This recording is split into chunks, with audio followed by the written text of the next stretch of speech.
Good morning. Welcome to the Town of Sunset Beach Environmental Resource Committee, May 20th, 2026 meeting.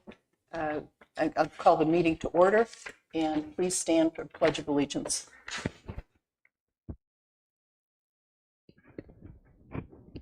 I pledge allegiance to the flag of the United States of America and to the republic for which it stands, one nation, under God, indivisible, with liberty and justice for all.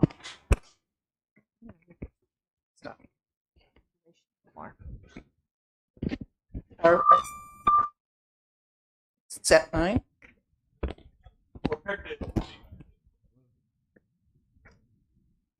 First item is approval of the draft agenda.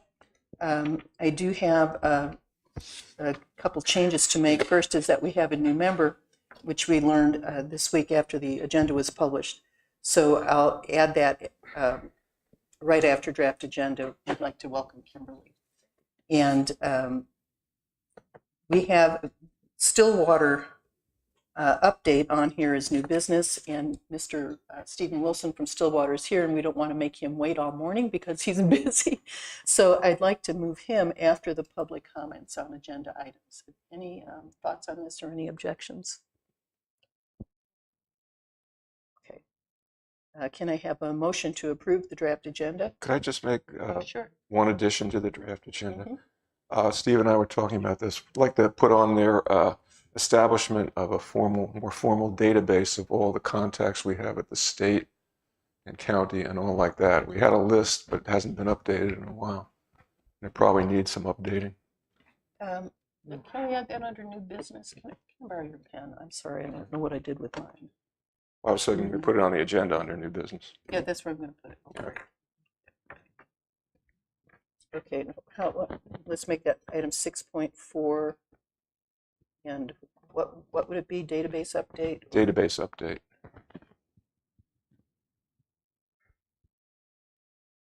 I'd like a motion to approve the agenda.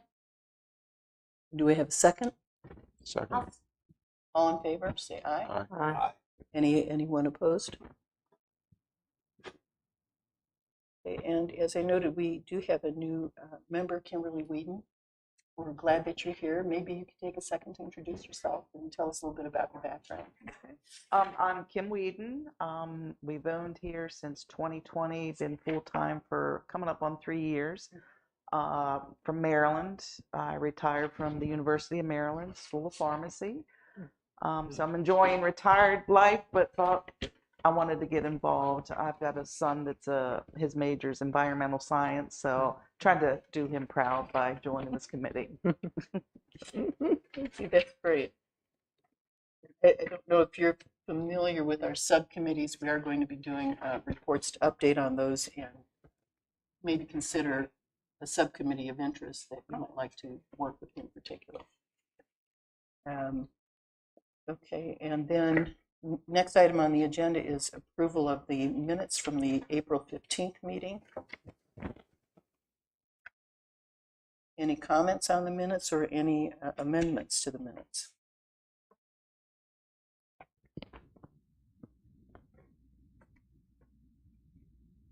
If not, can I have an amendment to approve, or a motion to approve? I'll make a motion to approve the minutes. I'll second that. Okay. Any objections? All in favor, say aye. And so we accept the minutes. And Kathy, thank you for doing them. As usual, really good job. Thanks. I got it organized in a book now. All right. Saying. Okay, Kathy. Okay. Next is we'll ask for any public comments on our agenda items. Do we have people from the public here? Is it generic public comment? You can, but you have to come up. Okay. Your name and address. Bill Miller, 415 Lakeshore. Since it's the first time I've seen this edition of the ERC, I just wanted to thank all of you for your time and your efforts. I don't know how many people know about what you do because of my background. And I think there's a lot of people in this town who appreciate the end results of what you do, even if they don't know the day-to-day things that you do. And because I don't think you get a lot of that pat on the back, you deserve some. That's it. Thank you. Thank you very much.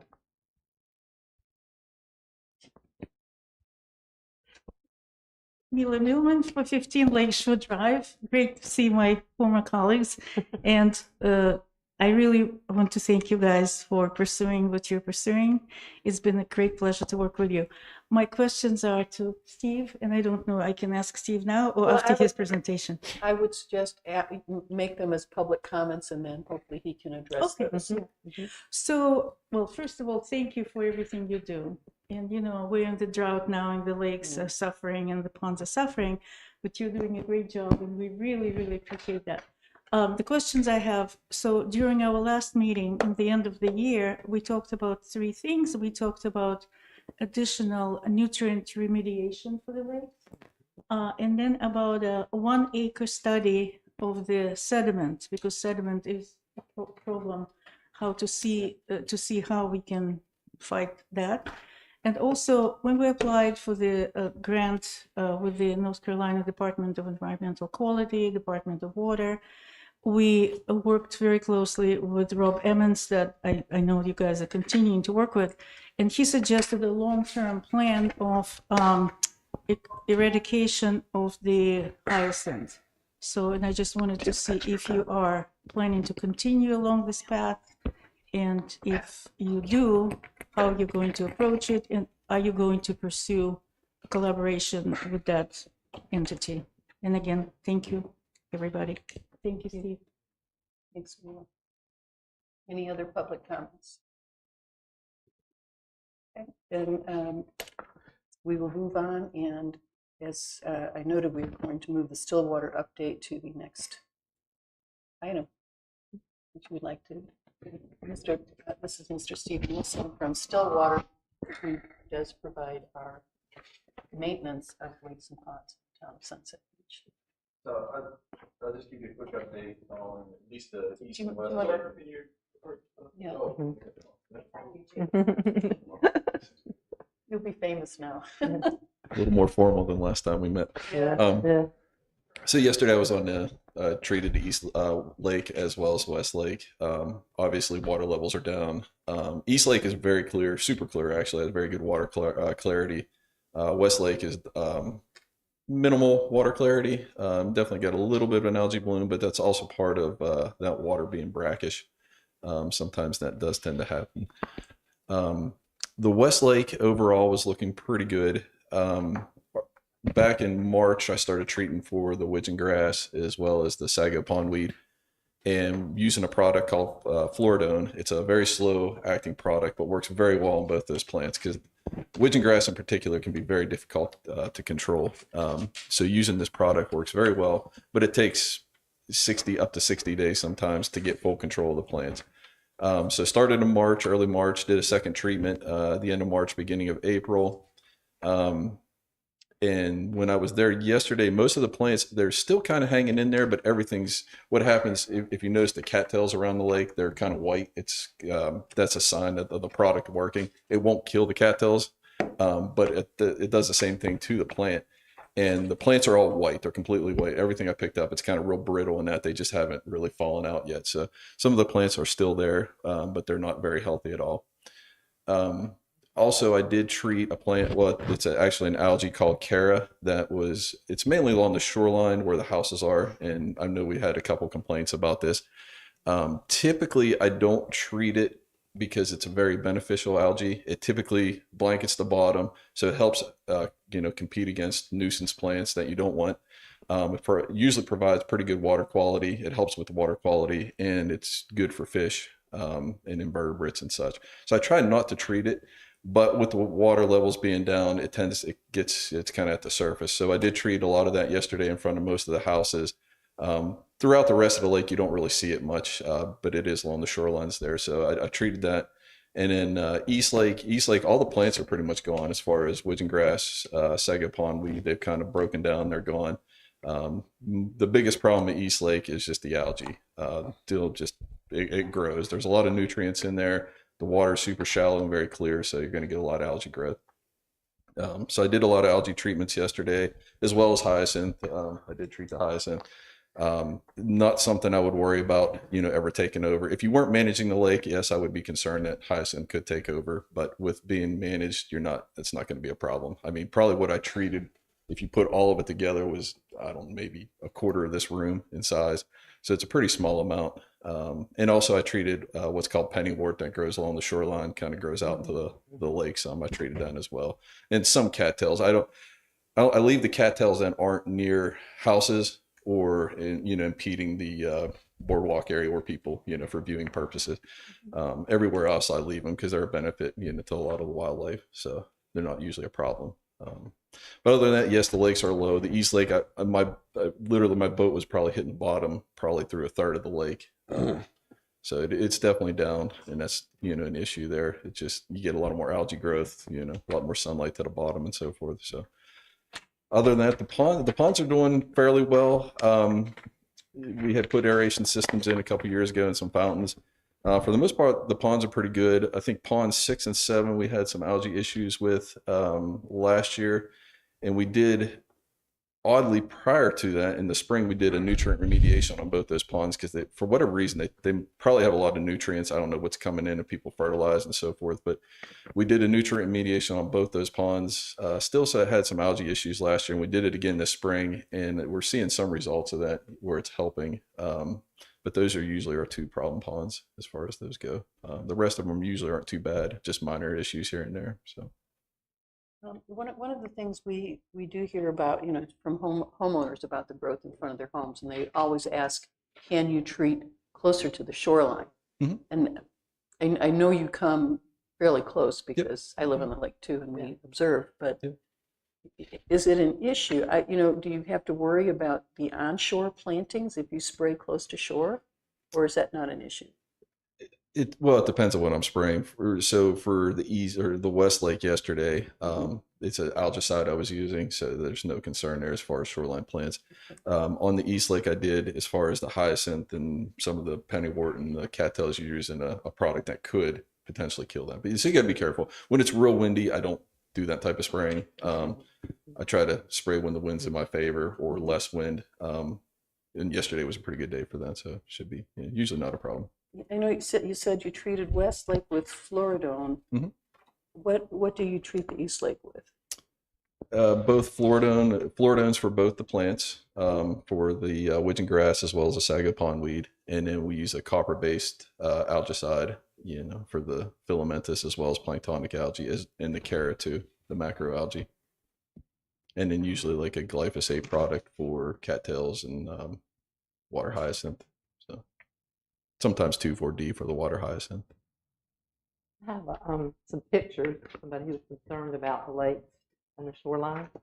So that's not probably enough for everybody, but anyway, got one. If you take a look at the picture, it's one I think you even saw. West Lake shoreline. Sorry, Steve. Oh well, yeah, and they're both West Lake. And last month, I think I gave you some East Lake ones, but this is West Lake, and you can see that it builds up right there where the prevailing wind comes in. Yep. This, if you look at the top of your picture to the left, this stuff, and you look at the next picture. So that was the question about, could you treat closer to the shoreline, Steve? Because the property owners are saying, it comes this way and the winds blow this way and it just accumulates. Yeah. They know it's drought because we've been through this. They know it's, whatever. So I had a couple of questions just because I look at grants for the committee as well. Mhm. So things that you are treating with, you've kind of answered that question. Nitrogen levels, do you have any idea what those are? Do you take any water samples? We did. What was that, last spring? We did. Yeah, I'm trying to remember. Was it last spring or the previous fall? I think it was last spring, but Yeah. right when I came on. But anyway. Yes, we did. And in Westlake was pretty good. Not really, I don't think above concern, but East Lake was pretty high up there. Yeah. Okay. Both phosphorus and nitrogen were pretty high levels, which is food. That is good. That's going to feed all your plant and algae growth. Okay. So. Okay. All right. Do most of those chemicals come wash off from properties along the lakes? Is that your experience, like the nitrogen and phosphorus and those things? Are A they lot of it, from yeah. treating the Golf course. grass on our property? That's part of it. I mean, Clipping. they're also essentially kind of a stormwater pond, so everything, in the Washes in. roads within that drainage basin is going to end up in there. Plus, just your natural wildlife. You got tons of wildlife, birds, and that. They poop a lot. So, I mean, there's a bunch of things that are going to provide that. Yeah. This is not related to still water treatment, but we're talking about the lakes, and I had a question from somebody about alligators, and maybe this is, Jennifer, something to put on your agenda for next time. Are the Twin Lakes a dumping ground for alligators? Yeah. In the area when they have to relocate them? So maybe we can find out from our town's wildlife officer. I know 3 years ago, there was an alligator nest on East Lake, Mhm. and one of the officers came by to look at the nest, and he said they'd moved one from the beach to the lake. So I was Well, we concerned. need to find out Yeah. what the plan is, because we've got enough of them. Yeah. We And don't then- need more. Only other thing, Steve, well, maybe a couple Let things. me just to go back Okay, to this. go ahead. So yes, I do treat. As far as the plant treatment, I'm treating the whole water body. So everything's getting treated there. This area then is kind of almost looks like pollen more than anything. Yeah. There in that area there was that Cara that I treated yesterday. So yes, and then I treat up to the shoreline. The Basically Cara. where it is. Uh-huh. Yeah. Okay. Yeah. All right. Yep. So you go as close as you feel reasonable. Oh yeah, Right, absolutely. okay. Yep. All right. As long as I can get in there, yeah, I'll treat it. Toxin wise, in terms of water samples, so you haven't done one in like a year and a half, maybe? Yeah, probably. Yeah, a Is little it over a year. possible to do another one so I could Sure. use that data? Yeah. I'd love to have any data you have. Mhm. We probably need to have some estimate of what the funding would be required so we could approach council to get approval. Gotcha. And then long-term plan otherwise? Do you have suggestions for a long-term plan? I think I didn't get to ask last time. Suggestions. The Westlake probably continue as we are. That was little. There's not a whole lot you could do there. I think that would be a benefit. Things like we talked about grass carp in the past. The salinity is kind of high in the Westlake for their survival. Plus, you have a lot of alligators, and grass carp aren't the most intelligent fish. They kind of they get eat pretty easily by alligators. Plus, all the other birds too would eat them. So, a possibility in the East Lake, but I don't know that would be a great fit. That I would not do it in the West Lake just because more of the salinity levels. In the East Lake, possibly some nutrient remediation might be something I would consider, just to help with the algae. The aeration is going to help, but that lake's kind of I would call it in peril, where it just needs a lot more love than say like the West Lake. The East Lake. Yeah. Would Westlake benefit from aerators? It would. I mean, it's not going to hurt. Absolutely. I don't know that it would be my top priority. If you could dredge, that would be the way to go. Yeah. Dig that sucker like 20 feet deep, and You have any idea how the depth of the lakes at all? East Lake's pretty shallow. They're both pretty shallow. East Lake, I think, roughly about 2.25, 2.5 foot average depth. In the West Lake's not much more. You might be 2 3/4, maybe 3 foot average depth. Okay. Yeah, they're pretty shallow. Yeah, which doesn't help. I know. Yeah, like I said yesterday, I mean, I was dragging, the boat was hitting the bottom of a lot of places. Yeah, Oh, yeah. I did see you. Go back around. Yeah. When the lakes are that shallow, especially East Lake, and right now we're treating pretty much pond grasses and things that are lake oriented, but do we have to start worrying about things that can grow in more of a, I'm trying to think what they call that border at the edge of the pond. Like a littoral zone. Yeah, The yeah. zone, Do we the have to zone. worry about those kinds of grasses coming in that No, not really. may pollinize and become firm? Yeah, and I mean, that would be something I could treat pretty easily when I was out there. So, and I would catch on to that pretty quickly. I would notice if there was something, concern for sure. Yeah. I want to revisit some of the questions that I think, Mila, you had asked earlier. I don't know if I captured them correctly, but I think your first question was nutrient remediation for the ponds. I know we've talked a lot about what you currently are doing, but Yep. do you have a specific recommendation that we should be doing for any type of nutrient remediation? Is that the question? Okay, thank you. To start, if you could start with the community that lives around there, Yeah. that would be a good place to do it. You can, I don't know how you would enforce this. I know towns have done it where they phosphorus-free fertilizers. Mhm. That, that's going to help a lot. Anything you could reduce the amount of nutrients coming into the lakes is a good start. You obviously have the golf course there, which is not going to help for sure. But as far as within the water, there are nutrient remediation products you can use to help kind of bind the phosphorus and nitrogen within the sediment. Mhm. You kind of strip it out of the water column, but you're really trying to bind that stuff in the sediment so it doesn't release back into the water and feed the algae and plant growth. So that then is an option. I think we talked about that last October, November. I may have given prices and so forth. But is there really a silver bullet? There isn't. I mean, you kind of got to do a lot of different things to, try to achieve that goal. And I'm just gonna, I think the second question was, we had talked, I think, last fall about a 1 acre study of Like a trial. the sediment, just to see where we're at. Mhm. Would you like to answer that question? That is something we could do. I discussed with the company that the product that we would use, and they feel it would be worth a shot to try that.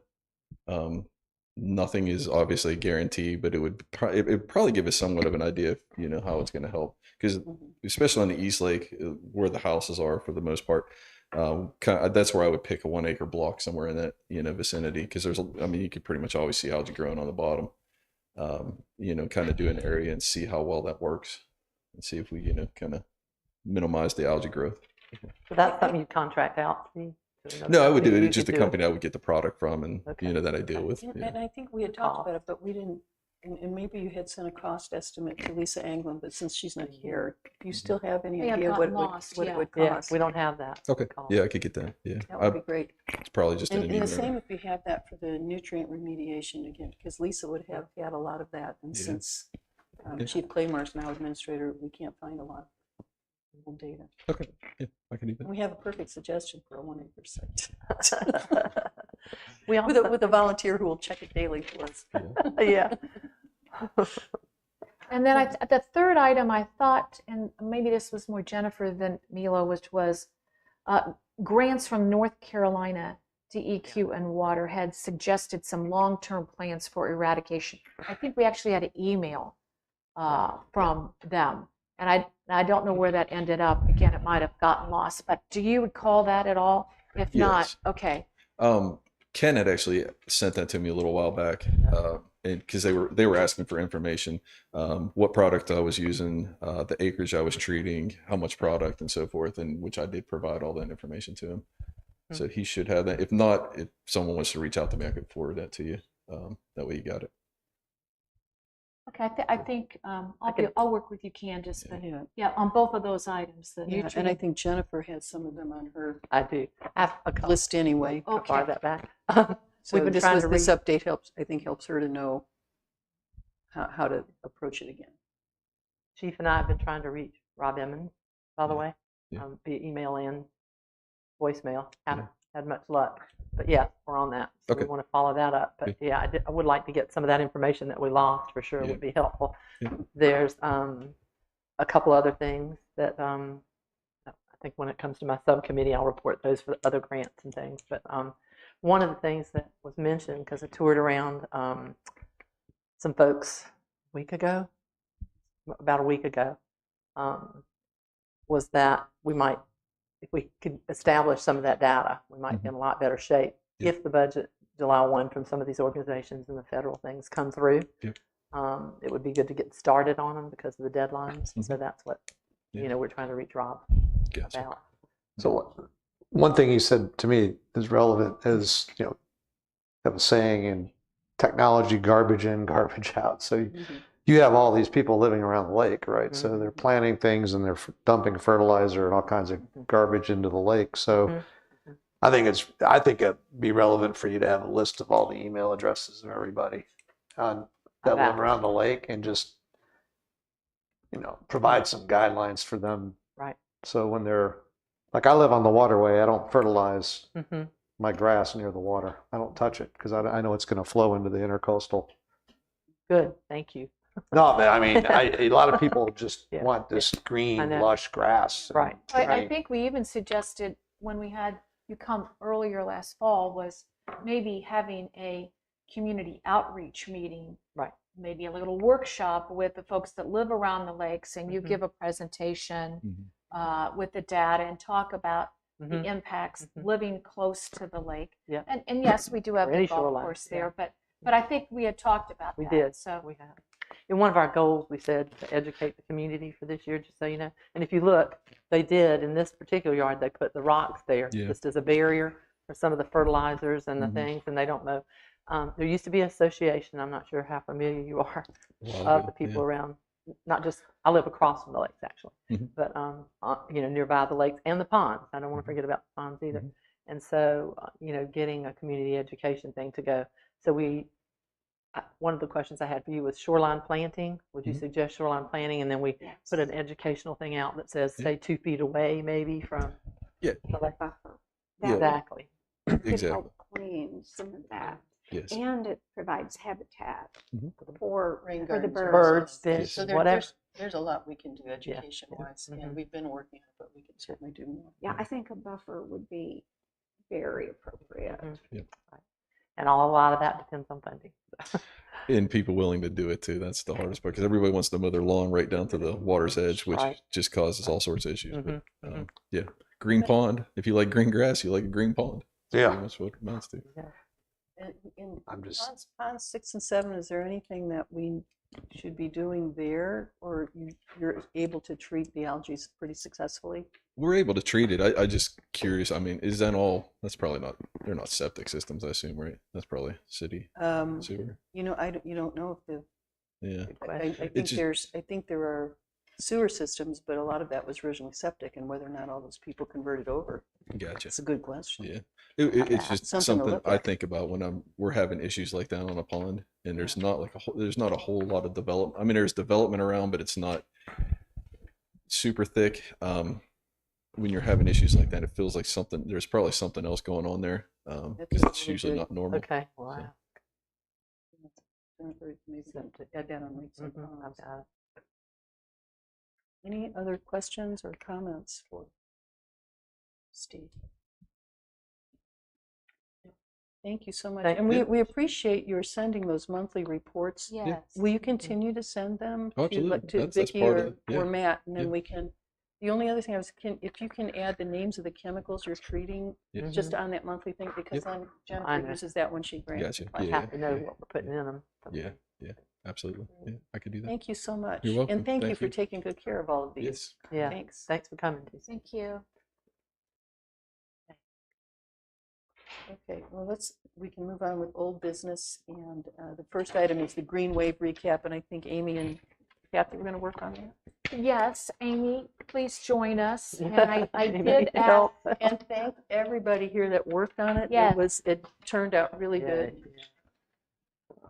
Amy, you were a godsend. we do have a slight presentation that Mr. Steve worked on with some photos. And Oh, things. excellent. Oh, thank you. Oh, Steve. Yes, because we wanted to update our technology outlook. Alan, I don't know if you're going to pull it up.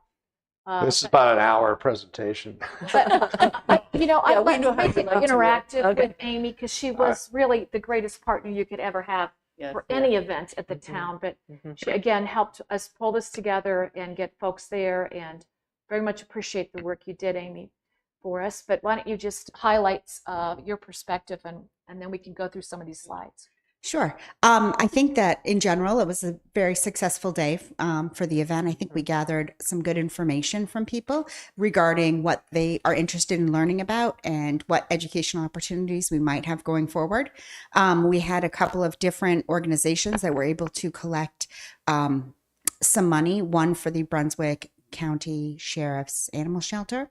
That was about $200. And then also Seabiscuit was also able to raise some money, and I believe the Turtle Patrol as well. So we were able to get some funding together for some of these local organizations, which was great. I also think that we had a nice balance between vendors and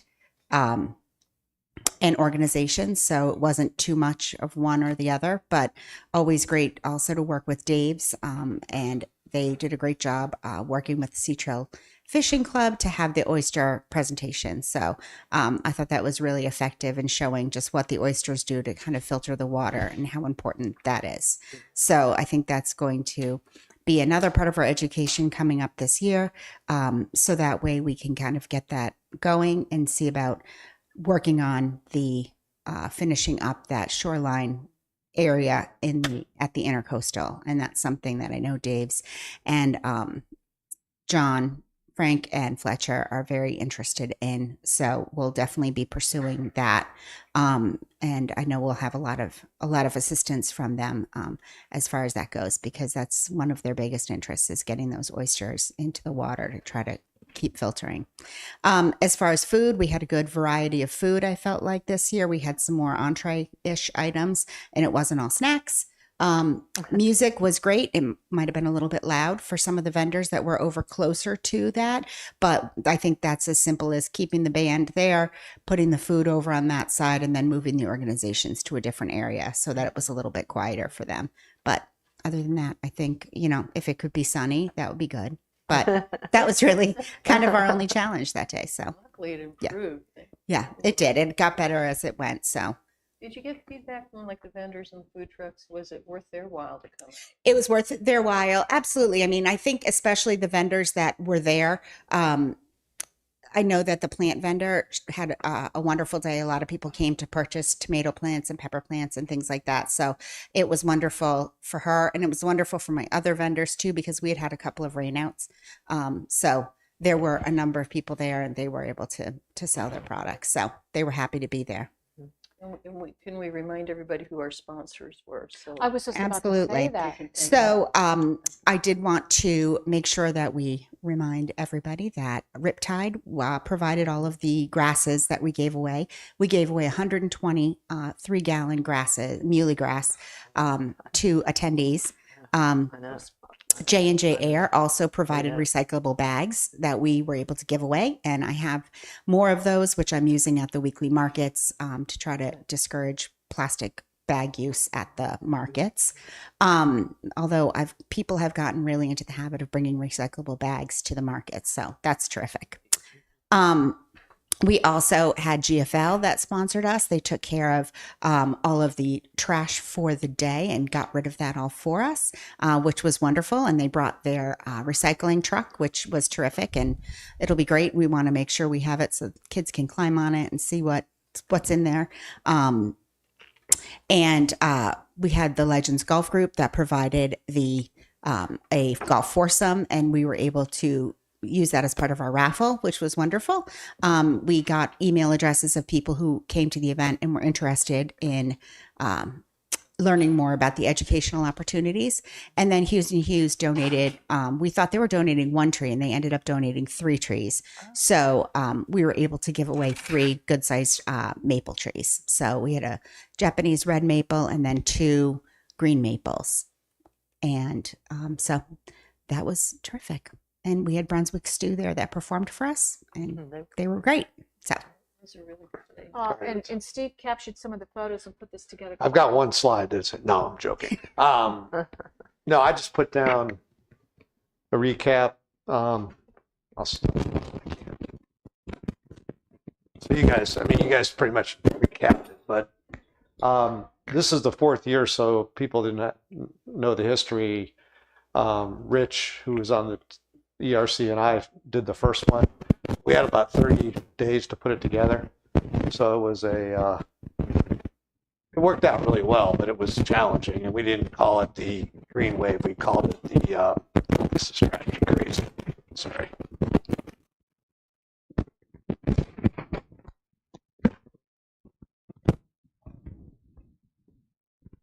No, the history of it was we started an Arbor Day festival, Earth Day Arbor Day festival. So essentially,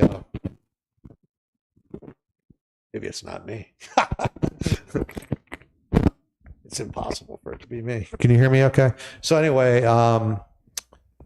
this is the 4th year. I think the first year was really good. Second year was a rain out. The third year we did the green wave. We came up with the green wave. Not the algae wave, but the green as far as green. And then this year, and I couldn't be here because I got stuck in Spain for 4 extra days. So I ate tapas and drank wine for 4 extra days.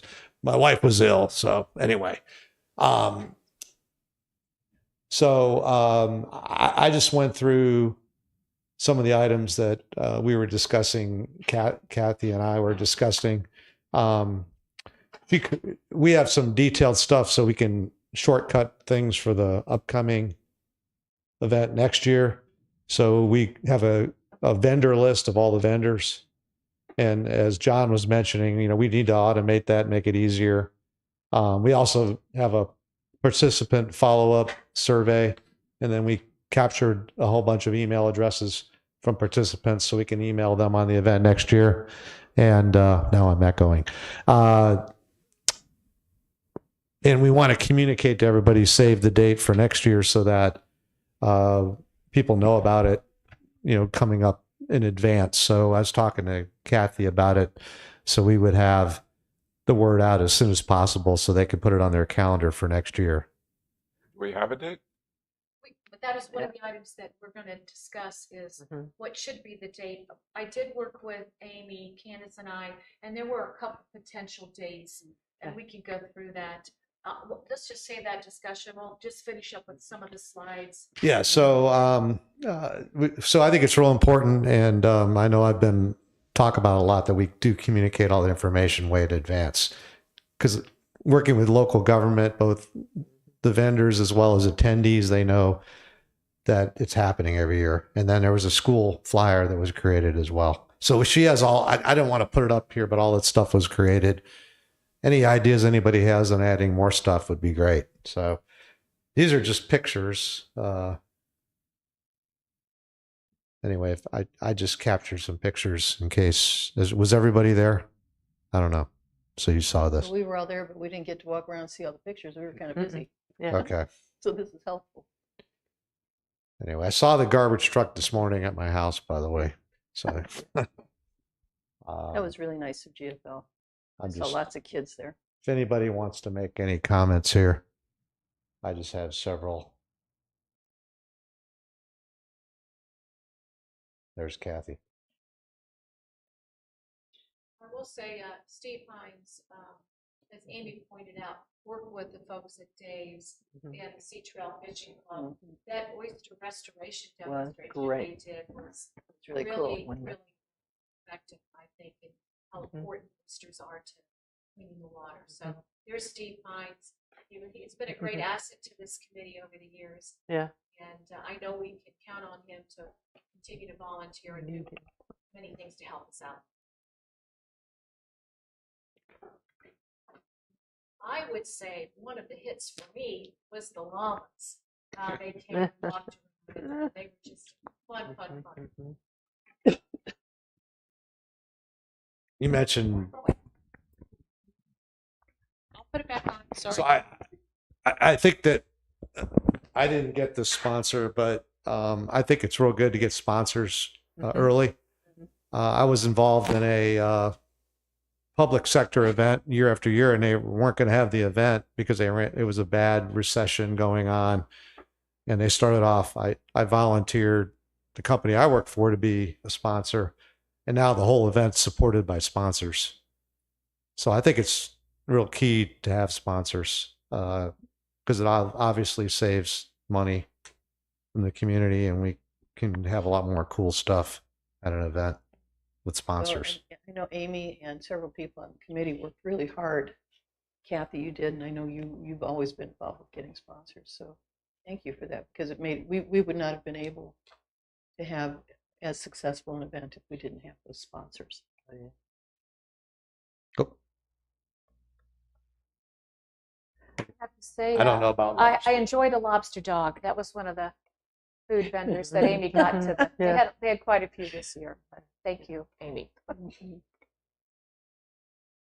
There's this. Here's The pelican. Yeah, Yeah. Seabiscuit. Yeah. And I heard from several attendees they really enjoyed seeing this because Yeah. they've heard about it. Yeah. Mm-hmm. Yeah. So last year they released one. Right. I don't know who they are, but They're just some. I was walking Support around, them. took some photos. These are some of the attendees early on. The kids seem to like the, I guess, I don't know who it was that was doing the painting. Was it Home Yeah, Depot? that'll be Home on the Depot? picture.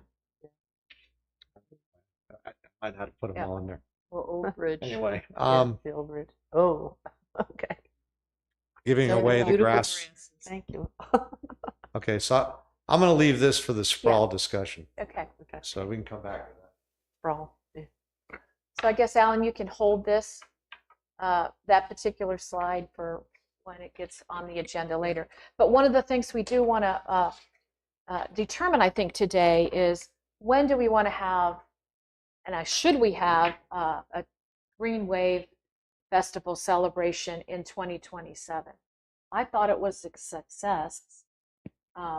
It does take some work, but I think we have a good blueprint of activities that need to be done as we move to next year. But the first thing we need is a date, if indeed folks think we should do it again. You know, one of our challenges is public education about environmental policies and goals. And that's one of our most effective ways to do that. So I think we should definitely continue. And one of the things that I thought was really nice this year, Amy, those school flyers, I think they really worked because we had more kids. And if there's a group, if we can hit them now and they develop some knowledge, maybe they'll be future recyclers, reusers. Don't buy it to start with, people. We had some new folks join us, John, Diana, what was your opinion? Is it an event we should do again next year? I think absolutely. I think we've reached a lot of people during that. There were a lot of questions. I think it was really definitely worthwhile. And we had our partnership folks from the tree Mm-hmm. committee, so they were there. I think it's good Jennifer? exposure. I think it's good exposure, like you said. I really do. I will say, Candace and I visited a couple of realtors about sponsorships and stuff and different things, and they had seen a blurb on the website, but they thought it was very difficult to find some information on the website. So we passed that information on to Amy for future, so that businesses, like Steve said, get a little bit of heads up. We do it. No, I absolutely 100% think we should do that event because it's kind of like a statement to the town and everybody about the environment. A lot of people are moving here and they're concerned about it, and I think it could be educational for a lot of people to make things better. And just one comment just regarding the sponsorships. I think it's great that we get the sponsorships. I think it's important that we have 3 events every year, annual events that we ask for sponsorships for. And I think it's important that we divide up our asks amongst those people because we don't want to, it's a lot to ask small businesses to do a sponsorship, let alone do 3 sponsorships. So one, making sure that we're dividing everything up so that there's certain we're asking people for different events and not asking everyone for every event. So I think that that's something that I would like to work on for next year. So that way, instead of sending a blanket sponsorship request out, that we're really targeting who they're going to. And that way it kind of gives us more, our ask has a little bit more power when we're only asking once a year. So, and it also makes annual sponsors, like Steve spoke of, that people who want to sponsor, we get them to do it every year, and Repeated. then they do see what they've given away and things like that. So Yeah, I think you made that comment very well early on to us, and I think that helped us get some sponsorships. If you agree, Candace and committee members, I think then we should establish, yes, we want to have a Green Wave celebration again for 2027, and we should pick the date that will help us move forward with the thank you notes, as well as save the date for next year. And then, as Steve pointed out, if you're on the Clean and Green Committee, we will be working together with you on the event for next year. But we've pretty much established how we could do this, and we'll get the database going. And so if that's acceptable, then I would say, Amy, can you give us an indication of what dates we were talking about? Because I didn't write that down. I'm sorry. Okay. And Kathy, I wanted to say thank you for all your hard work. Yeah. The festival is educational, but it wasn't just education. We tried to make it fun. It was Yeah. a festival. It was fun. There was food and music and education and animals And the kids' and- activity and too. shopping Yeah, there was and shopping. trucks. Yeah. It was a really solid, not just for little kids, but for kids of all ages. Yeah. I mean, my gosh, Smokey the Bear. Yeah. I Kelly know. was there. That was, Well, yeah. initially when I first joined the ERC, I was very much of the flavor of it's Earth Day. We need to only focus on that. And with Candace's and Jennifer's and other folks' help, I think we broadened to prove that we could have the event to celebrate the earth and the environment, but at the same time, having an enjoyable, rounded experience for all who attended. So thanks for making that observation, because we did change a lot of things Yes. to do that. Yeah. I think you've done a great job of getting a good basic group of participants. And it seems like every year we get a few more, Yeah. which is really nice. There's like Seabiscuit Rescue Organization. I don't think a lot of people in town were aware, but if they came to the event, now they know who they are and the good work that they're doing. And BCC, I will say this, the horticulture person mentioned, and the realtors and stuff mentioned that you had gotten in touch with them. So appreciate that, Yeah. Amy. Absolutely. And then she was talking about, for our education of community, that they would be willing, hopefully, if we give them more lead time to picking a day ahead of time and stuff, that they might be willing to have more students involved, and she might be willing, to talk about turf grass, that we wanted to do some workshops, that kind of thing. So I think it brings in not just tourists and people here, but people from the community that we're looking at, that we could have ongoing relationships with a broader base. Yeah, and I think it's important that we're expanding and doing something a little bit different each year, so that way we have something new. So when people come, they see it and they say, "Oh, we didn't have that last year." So, just kind of try to grow it a little bit each year. So, in looking at dates for next year based on events that are annual, the dates that we have available would be Saturday, April 17th, Saturday, May 1st, and Saturday, May 8th. One of those near Mother's Day, because that's one of the things I got was, Mother's Day is May 9th. okay, We could also do May 15th, okay. Personally, but that could be, those are graduation weekends as well. We've had better weather in May. April has always been sort of a crapshoot as far as how it would be, and even if it wasn't raining, it was cold. So I would vote for a date in May. I think the May 1st date is close enough to the official Earth Day of the 22nd. And it does get us to May, and it stays away from the Mother Day thing. That was one of the issues that when I talked to people about coming, they were like, well, we're going to be away out of town because I'm going to visit my mom. I think May 2nd. I think it was the 1st. May 1st. I think May 1st. It needs to be a Saturday. I think. The April's too early, as Yeah. you suggested, because of the weather. Yeah. I think May 1st. That or the 15th, I was. And I'd stay away from Mother's Day simply because it's going to Understand. pull people away. Yeah, that's what they're We could telling put up a maypole. It's May 1st. me. I like There's May a fun 1st. project. I vote The for kids' May 1st. activity. You'd be all tangled up in a hurry. Is May 1st really work for you, Amy? Because I know you got the other items. Okay. Does that sound okay? Should we make it May 1st? Yes. Maybe Sounds somebody make a good. motion that we have it next year on May 1st. Mhm. Do we have a motion? I'll motion May 1st For Okay. Greenway? I'll second. for Greenway. Okay, everybody in favor, say aye. Aye. Aye. Anybody opposed? Unanimous.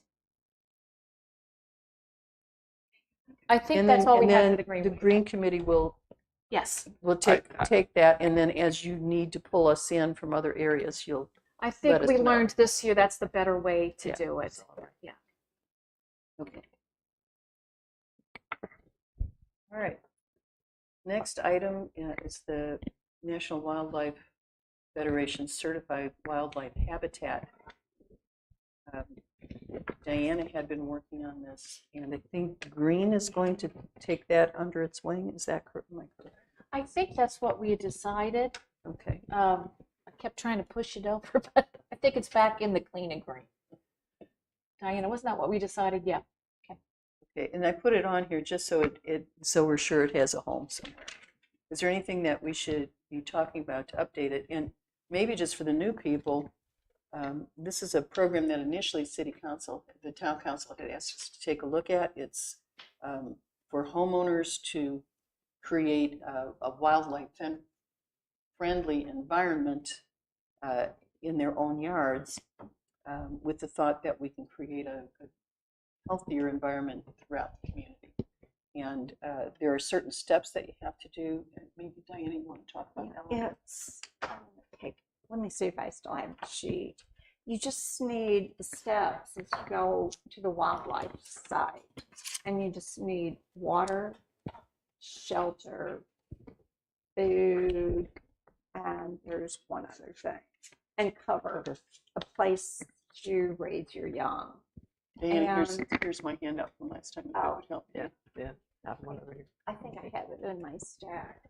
And so we have started with, I went to the Iowa Ladies Coffee and Garden Club and gave a talk and handed out brochures on how to get your yard certified and to be aware of the wildlife. And then at the Greenway Festival, there was a little section under the tent with some handouts for certification.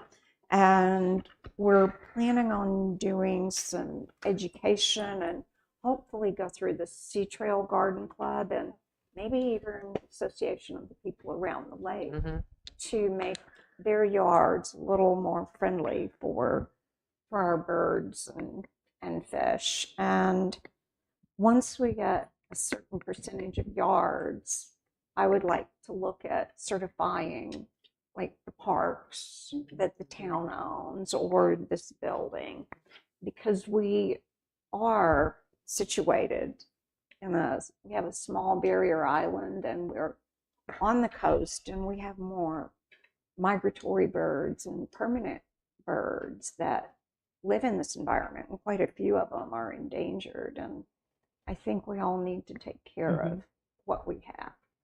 And so it's just another awareness campaign. Maybe I could, because I'm in Sandpiper Bay and we've got a garden club, maybe somebody could come and talk to them. We would love for you to join and help out. That would be great. We did challenge all of the ERC members to certify, and I know those of us that were here last year, I think everybody did certify. It's not, we live in an environment where most of us can meet the requirements because we live near water, or we can put a bird bath in your yard.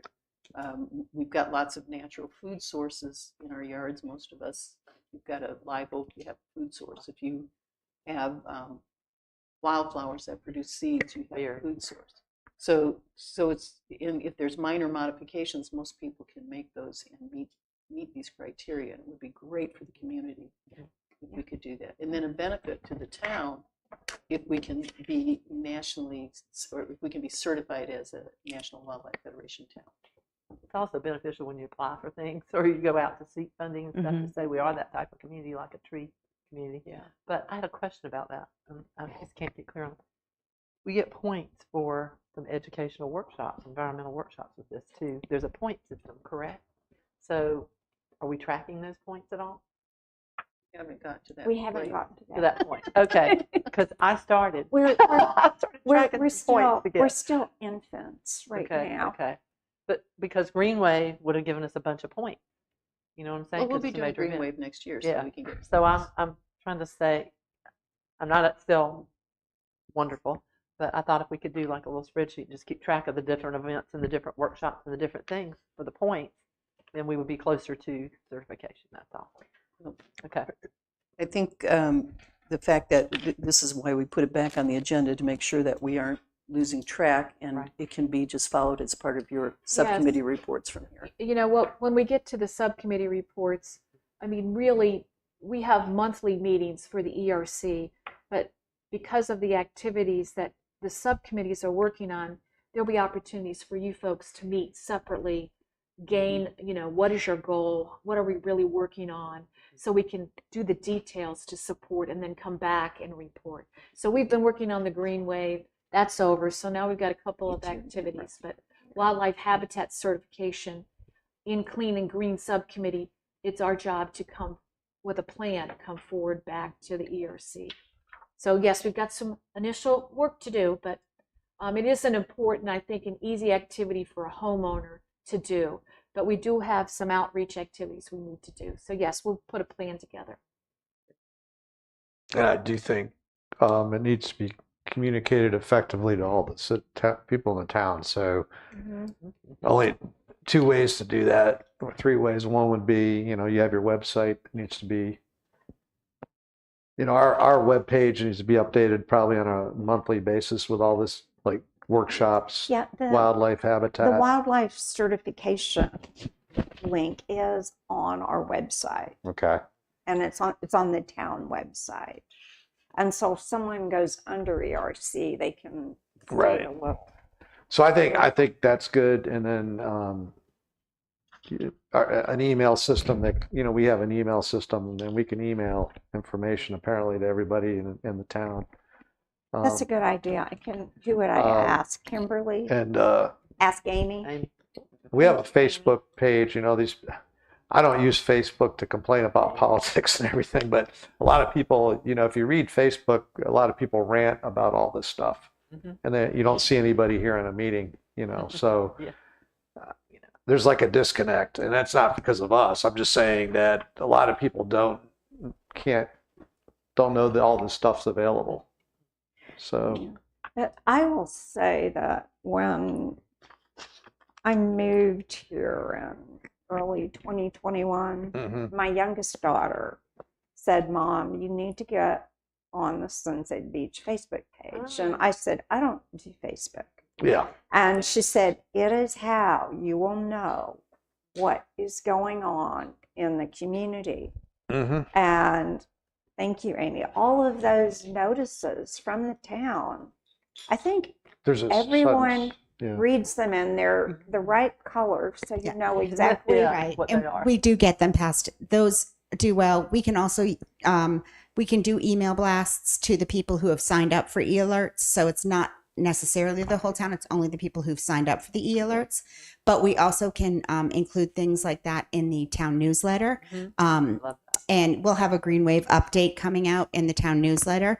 But I do think that going to the garden clubs and having information there that those people can take from all of the groups, and between Sandpiper and Sea Trail and the island, I think you're going to hit so many people, because word of mouth, after Facebook, it's all word of mouth. right. So just trying to pass that around to people, and they'll pass it to people who they know, like, that like birds, or have, they're into gardening, things like that, that might not be a part of the group. So it'll definitely get out there. I think that's going to those meetings and doing a little presentation at those. You're going to And, hit I a lot think- of people. I think you're absolutely right, Amy. I think when we talk in these subcommittees with activities on the community outreach, you need a communication plan.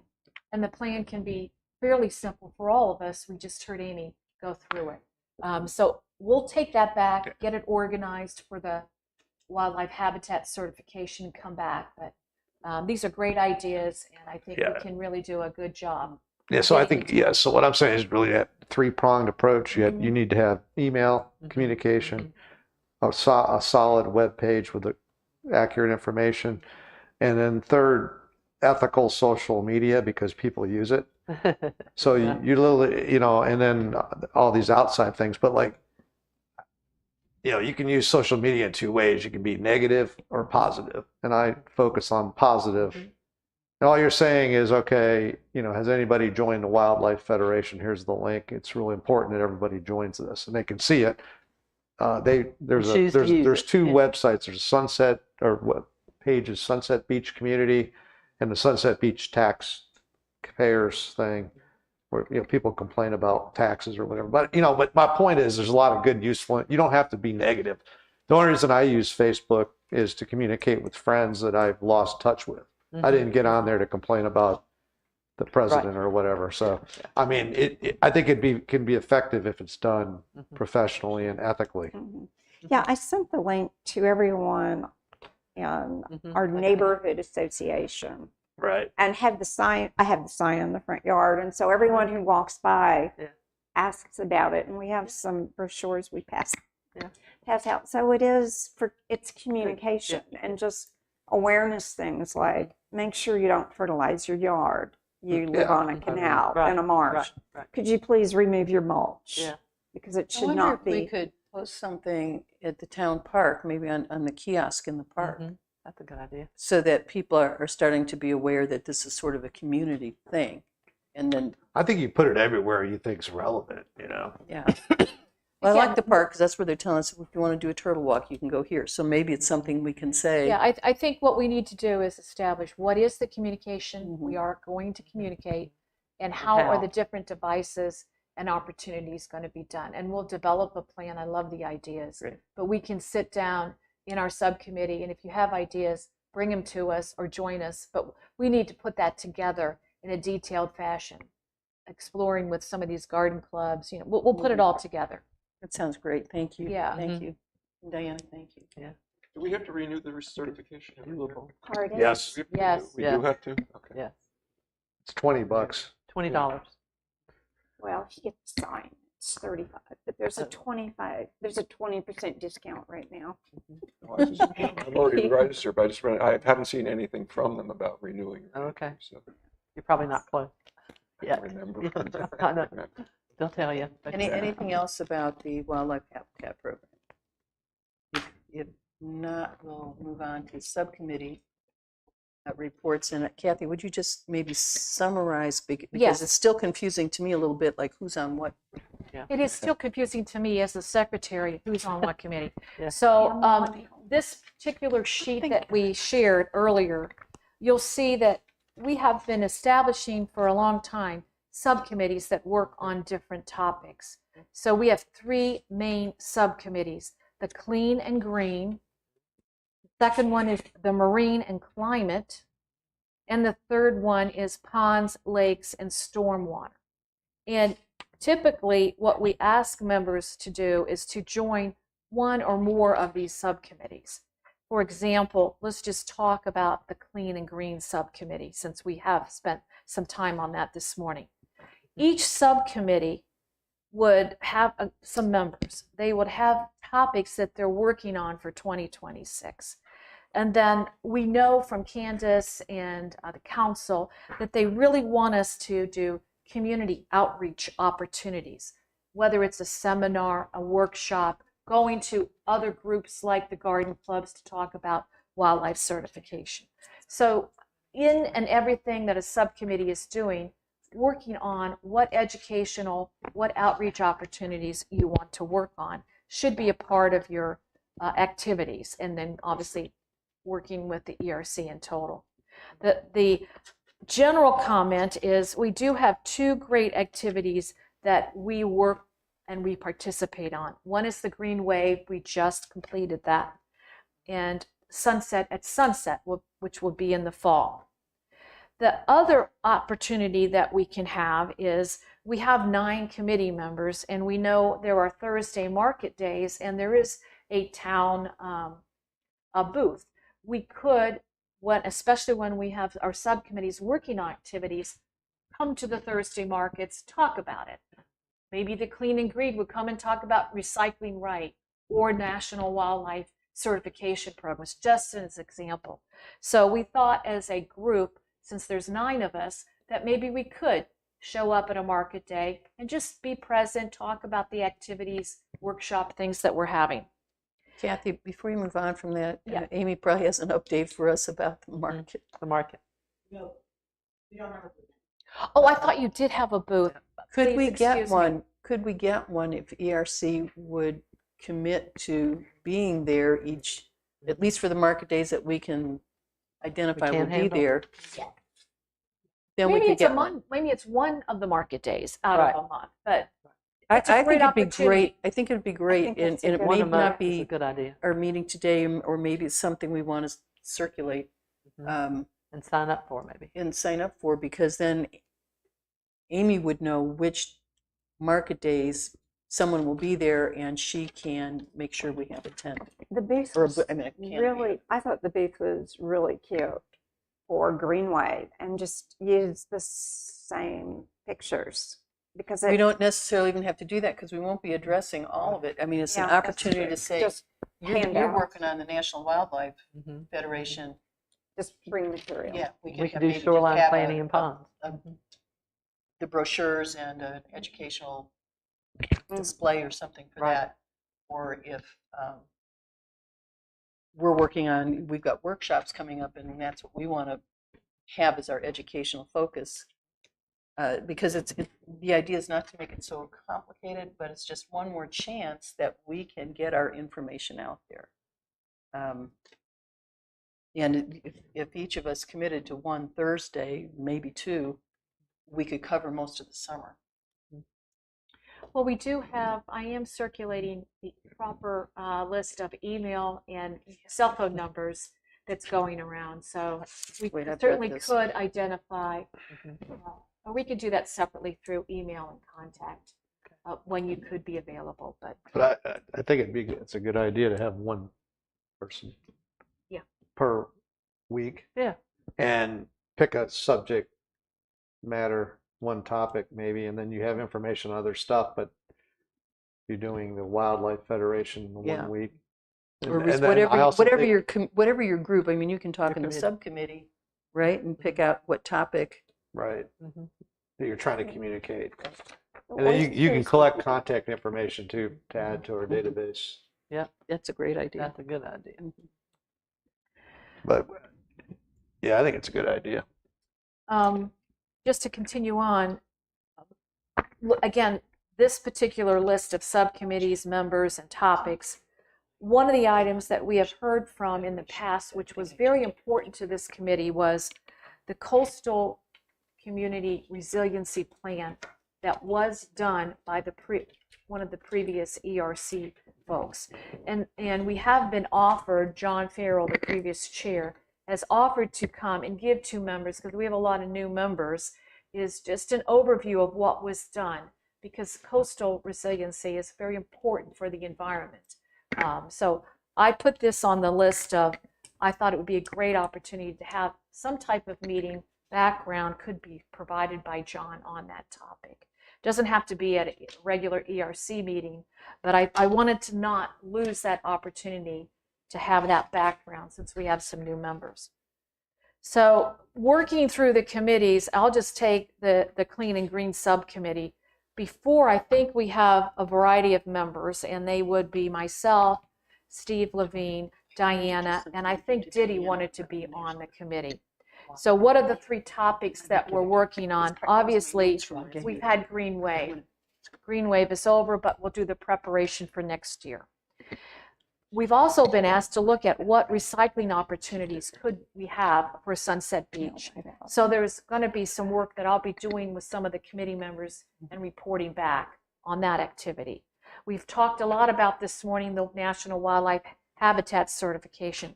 Diana's offered to be the subcommittee chair for that topic, but we'll come back after we've had an opportunity to pull together a more comprehensive plan, talking about all those activities that we just went through. And then finally, again, it's really that community outreach, whether we do a workshop, seminar, a presentation, it could be the market day activity. But again, I just wanted to give an idea of these are the activities we're working on, and members from either other subcommittees that we may utilize your help, like the Green Wave, or others that want to join our committee. But there are two other committees that I need to get clarification on who's on these committees, because we've had some folks leave, we've had some folks come, and so that was the Clean and Green. And I don't know, Candace, do you want to talk about the marine and climate, because Diana and John, I thought, had agreed to join that committee. And I think Diana had agreed that she would be chair for that, and with the understanding that this is going to be redefined because two key That's members right. are gone. I'm just working with the two guys since they have the knowledge. I did remove Steve Hines from this committee because he's no longer on the ERC, but he has said on numerous occasions that he'll continue to volunteer. I know he's very committed to the oyster restoration projects and the living shorelines, but I took him off the committee because he's not on the committee. But He'll help. But is there anybody else that we should put on that? Because that's only 2 people. That's Diane and John. Kimberly, do you have an interest in one of the committees that? I was One caveat is we can only have 4 members because of the open meeting laws.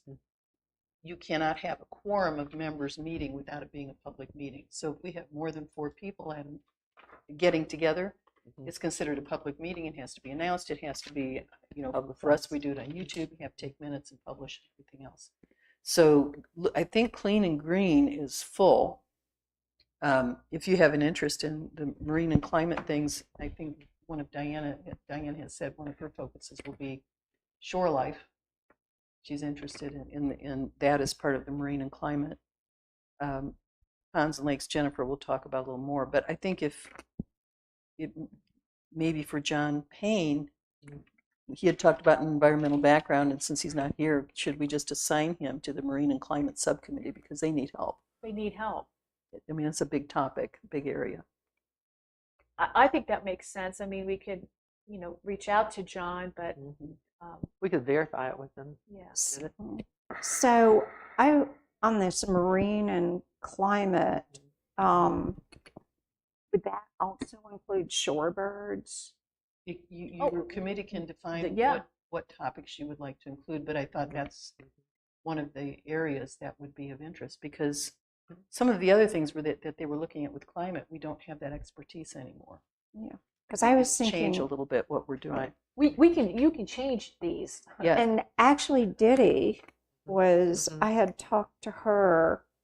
She seems to have an Audubon contact, and I was hoping we could work with the shorebirds along with the explore living shoreline possibilities with the oysters. And so maybe Diddy would also like to be part of marine and climate. Do you want to just send an email to Diddy and also to John Payne to just say, I mean, for John, I would say And we can have a meeting. we're hoping that you're going to join this. That might be 4 if Kimberly wants to join that. That would be 4. We'll have to see what she would like to do. So those 2 would have to kind of see. I can put you on the spot. You could take me off, so I can go move over to Lakes and Ponds. I've been tallying. I've been recruiting for Candace and I on Lakes and Ponds. Dawn. I'll confess. Is Sounds it, like you've would got we like enough to on have the it? other. Do you want to do it that way then? Well, he was asking me because there's 2 people on Lakes and Ponds, Candace and I, and of course Candace is chair, so she's really, carrying a load. So I told him we really need some help on Lakes and Ponds because I don't have the marine and the environmental necessarily scientific stuff. I thought John would be great on there. I would say this. I think Lakes and Ponds is probably more relationship oriented with some of the organizations in the community. So we rely on them for most of the information because aside from Steve Hines, he was a marine biologist. None of the rest of us had that particular knowledge. Let's finish. I think Clean and Green. Are you Clean finished? and Green, we're done. Diana, anything you want to say about marine? About marine. About the marine subcommittee? Other than you need some members, I and then think you're going to redefine. It sounds to me like I you're going to think redefine the goals. I think for today on marine subcommittee, we need to highlight the first word after number 1, which is explore. Yeah. Okay. I do And think I should have something to say in June or July. Yeah, I think everybody was pretty involved with Green Wave, and I don't think any of the subcommittees have done much until that was over. So, and I know that was new for you to even think, to be so kind as to take on the chair. I'll call Steve. I think the marine thing, I think what we're missing is, I mean, and I've talked about it before, is like water quality in the intercoastal. It's poor. And I think it was something we could address. And then also we had a presentation on seawall construction and versus plants. And I think that's something, because I don't think right now we're addressing, like we're doing a really good job addressing the ponds, where I don't know that we're doing anything to address the waterway. Yeah, the water was really dirty yesterday. Yeah, it's always, the water quality's declined since when I first bought my house, it was clear most of the time. It's brackish at best. And you can't see, like if you go to, and I don't, it might be the flow of the intercoastal and inlets and stuff, but it's poor quality of the water. It looks poor. Maybe it's not, but I don't know. It could be the runoff from Cape Fear River too. But it's clear. It's clear down by Ocean Isle. If you go down Ocean Isle, it's clear. It's pretty clear. I mean, not clear like the Caribbean, but it's you can. It's got a if you go over, just drive over the bridge to Ocean Isle, and you'll see that it's a lot clearer than our water. One of the things that I can remember when John Farrell was here and talking about the inlet was that the flow of water is changing behind the island. And that may be contributing to some of that. And Kathy had suggested maybe having John come back to talk about coastal resiliency. Maybe he can, maybe that's something as part of your subcommittee if you want to invite him to come in and talk about. And I would just jump in. My comment would be like, what can we have impact on versus like, because I think like they're not going to dredge Tubbs Inlet. I mean, they're talking about dredging that one area, but Tubbs Inlet is a non-dredgeable inlet. So well, the town can't do that. It's I'm just outside saying of we our. can't. The only thing we can do is really maybe impact flow of water into the waterway. Yeah, so who manages Tubb Inlet?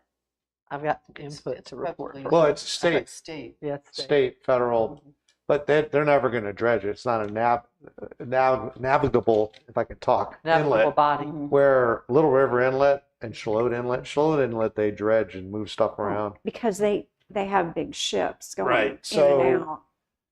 we don't really have any control over like Tubbs Inlet. If it moves back and forth and it does what it does, we can't affect the change there. But if that's part of the explanation of why the water looks so bad, probably it's is. helpful just to know that. Yeah. I don't know Because that people anybody ask. knows for sure. You'd have to. Yeah. We're not engineers. I You know. toured stormwater in the snows a couple weeks ago. We were looking at lakes and ponds primarily, but I also took him over to the waterway, the erosion there. Matt toured with us from here in the town. And you toured with Elliot Swain from the county stormwater director.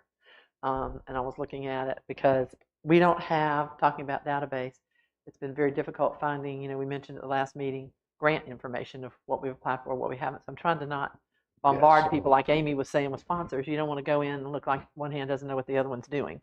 So I was trying to get that data and that history from him. He has pictures of the lakes. He has pictures of a couple of things, and he's offered to do a drone. I was waiting to do my report. So I'm in here because he thought it might be classified navigable waters. And when we were going over the bridge, I showed him and I said, Tubbs Inlet is closing in and blah, blah, blah. He thought it might be. We looked at oysters. We looked at several things I'll tell you about. But anyway, long story short, we're not in the Calabash watershed. If you think about Ocean Isle and Sunset Beach and how they're divided with like the post office area, one side of the road is Ocean Isle, one side is Sunset Beach. We're this much out of the Calabash watershed. If we were in it, we could qualify for a lot more land and water stuff. So a lot of, I think, what he shared with me has to do with other committees other than my lakes and ponds. But I'll share that with you as subcommittee people. I think that's a better time to do that than a wide open meeting. But in saying that, he was very interested in taking some of the pictures like John has been doing of Tubbs Inlet and looking at it from a state level. So to answer your question, I think from state and federal is the only, we don't have But I that do- jurisdiction like you're saying. Well, I think we don't, I think, I think we're getting off topic and drifting onto the Yeah. inlet. I was just mentioning Yeah. this as maybe, is this something that the Marine Subcommittee would like to investigate? yes. And have, John. you know, See, and yes. consider John Farrell See, coming to Eureka. talk about that resiliency plan. I'd say yes.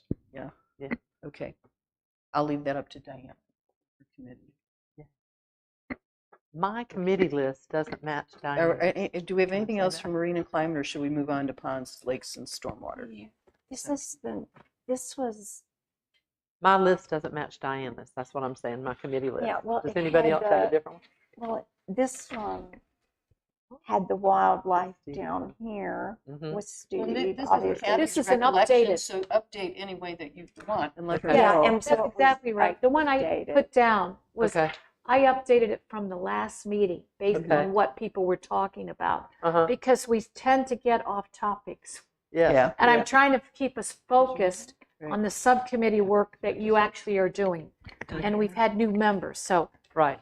after today, I will update this again from what Okay. people say. Okay. So by all means, Jennifer, if you have changes, I did. let me know. Okay. Or Well, no, I'm I think saying it's my been type moved list to doesn't match here. her type list, and neither does his. So that's a little, like I have Green Wave under Marine and Climate Subcommittee, #1, and she's got Explore Living Shoreline. Is this an old? well, I'm so, I That's think the old list? when That's the copies old were made one. this morning, Got It it. might have Okay. She's got last So I just month's got, list. okay. Oh. Okay. Yeah. So I So just this don't is have the the new current one. list? You've got the current. I Anyway, just don't this have is the the new one. current list. Here's Right, two I more think you- copies. Jennifer had I don't the know old what you're working on. Okay. That had to be last month. I don't have a new Yeah. one. So. Okay. Well, Thank they you. were there. I just didn't know what I was missing. If anybody Never else. We is- shifted positions, and that's probably it, Kim. When we All right. came in, we shifted positions. You Okay. have one right there. So Now the we get- changes I have for marine and climate right now is we're having John Payne and Diddy Layton join Diana, and maybe John Rotham will stay there, but he'll also go on to lakes and ponds. John can't stay He can't if stay. both Diddy Yes, and that's why Yeah. I'm asking Yes, that. to me. You're also going to have Steve Himes on that committee.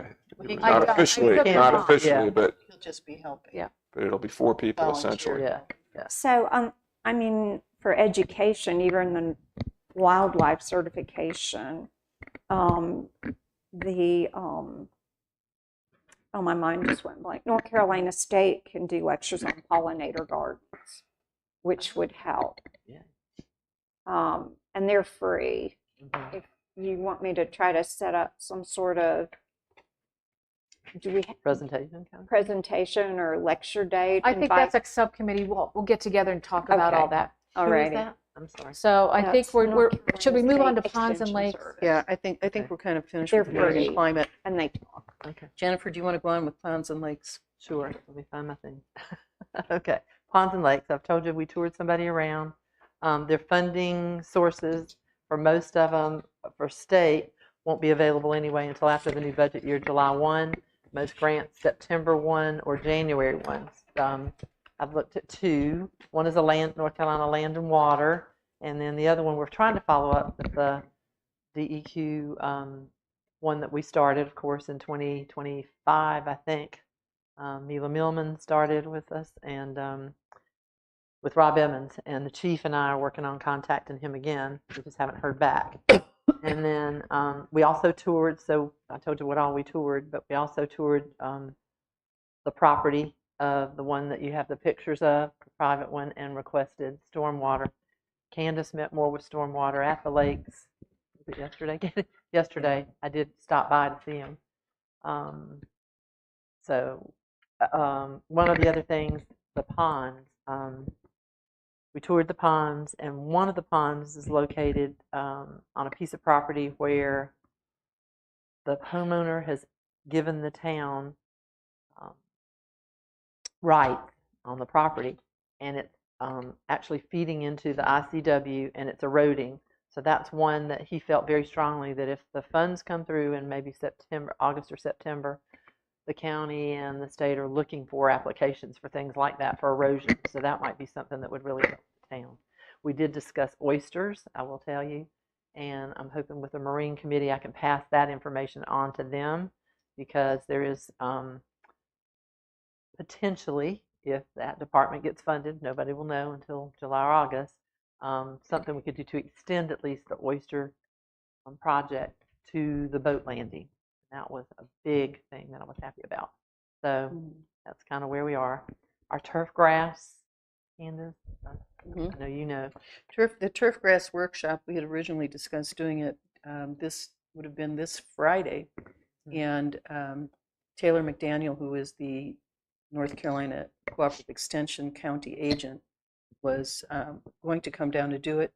But we had so much going on with Green Wave, and then not realizing we were backing up into Memorial Day weekend, we decided to postpone this, and Amy will be working with us to find a new date. That's our workshop information. I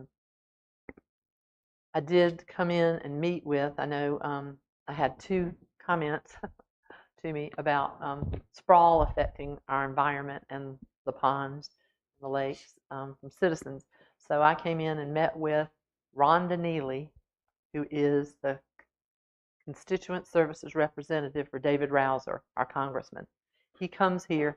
Amy, help me. Is it once a month that she comes for David Rouser? Okay.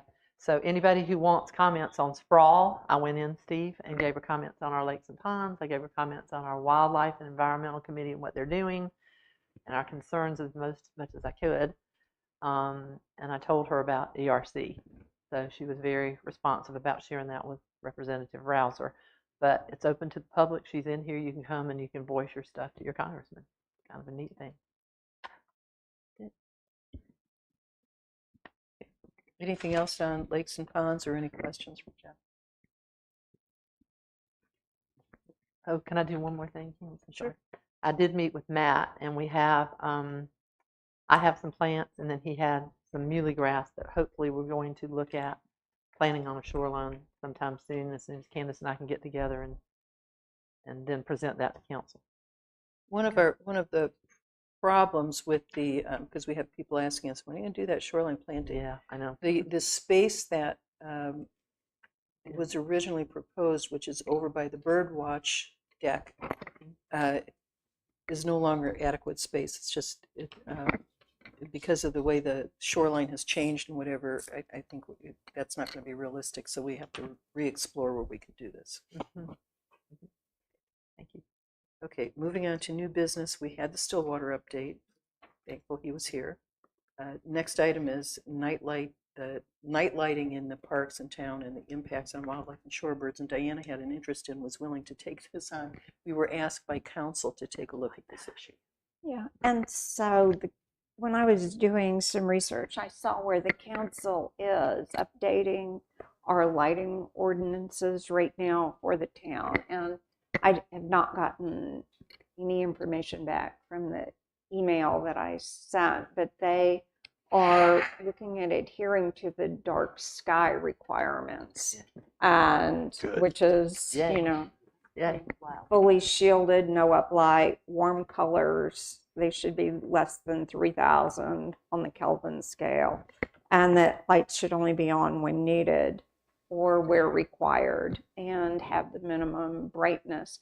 But one thing I noted in the report, it was saying that the new requirements would not be retroactive, that they would take effect from the date of acceptance. And so I had questions about if this would be applicable. And Amy, you know about this. I do. Thank the you. specific question that, I'll tell you what. let me start over. Yeah, 'cause Last my year, email was we forwarded to started, 3 people. last year we started an uplighting project in the park where we were uplighting the live oaks. And we did 4 trees with the intention to do 4 trees this year and the year after to have the park uplit and have some atmospheric lighting. And the council this year expressed some concern that those lights would disturb the sea life that's along the intercoastal. So that's kind of where the questions started. We have removed the uplighting from the park from the budget for this year. So we have time to still consider it if there's something that we can find. But, you know, with it not being on the shoreline, it's not a turtle problem, but, you know, and the lights aren't right on the edges of they're up the hill. So that is the question of whether that's something that we feel would be not damaging to the sea life or in the local wildlife or what. So that's kind of, that's where the question's from. Yeah, it originally came up from the park So- lighting that they were proposing, both updating some of the lighting and the gazebo parking lot, that area they were looking at. They have to do something with lighting out there, and so they had asked, what about impact on birds and wildlife? That's how we So- began this project. Did you say, So there are several, if you look at the dark skylight, they list vendors and appropriate lighting for residential, So they're asking commercial. ERC for recommendations, so that's something maybe your Would subcommittee would can they look at. like a recommendation? I think that they were kind of hoping that that the ERC could provide some research from, I think they're looking for more like a scientific research or from a wildlife specialist that would say this much light is okay, this much light is not, you know, whether the dark skies. I think that's more of what they're looking for than specific contractors that could They provide want, it. so So the lights, they're putting up the lights that they're talking about for the streetscape is for at the beach parking lot and the streetscape at the park, at The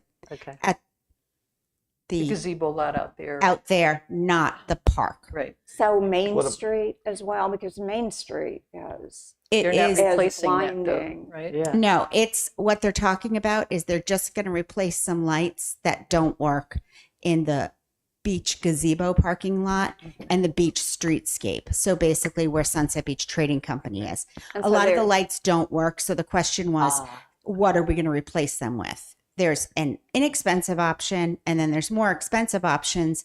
And what do we need to do for that? So that's one light project. And the other light project is the uplighting of the oak trees in the park. So two separate things. The other was whether or not they were talking about possibly going further in the park, right along the shore. No, I think that we had identified it and where we were going to put the trees, and it was more closer to over by a few more over by the monument, but still inside of the walkway. And then we wanted to put a couple that would be over on the other side, but not down on that grassy At one area. of the town meetings that was proposed. Yeah, That it was too dark over there. Right. We should do lighting. It is too dark, but we're not going to put lights down below just because mostly storm surge.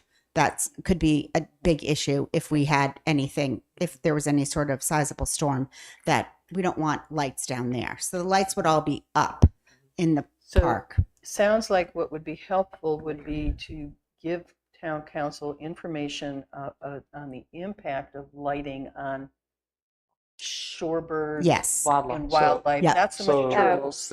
Yeah. So would they like this have there's, I mean, number one, recommendation?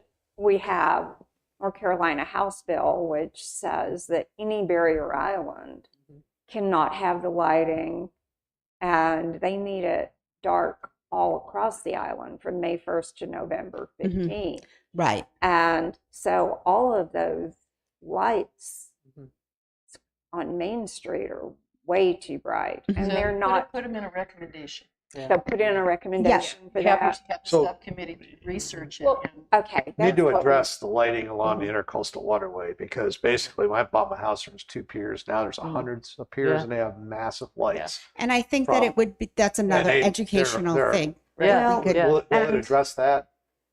I will tell you that on my street, we have a blind, they came in and did new ones, BEMC. I can't sit on my front porch, you're blinded. Yeah, but Literally. they Blinded. basically, Blinded. to me, if they're going to address lighting, they need to address the entire intercoastal waterway, because Everything. people put in these ridiculously bright lights and they've got to be doing Well, damage. even our old ordinance for Sunset Beach states that we're not supposed to have these lights, these, what are they, security lights that are bright, shining all night. They're supposed to be on motion detection no longer than 15 So they're in minutes. violation of it already. Okay. Exactly. But And enforcing that. There's no enforcement. We're So what would we're be it? surmising the possibility that they are in violation, but we don't know that. Yeah. So if they so are we in need to violation, research. how do you deal with it? You'd have to go through. We have a code enforcement guy. I guess that's where We you have go. we have a woman who does code enforcement, and she would, if we knew what the address was, she'd be able to investigate and look into Who is that. that? Her name's Kathy McVeigh. Yes. Kathy with a But- K. I Kathy- read through it and it says that McVeigh. landscape lighting is exempt.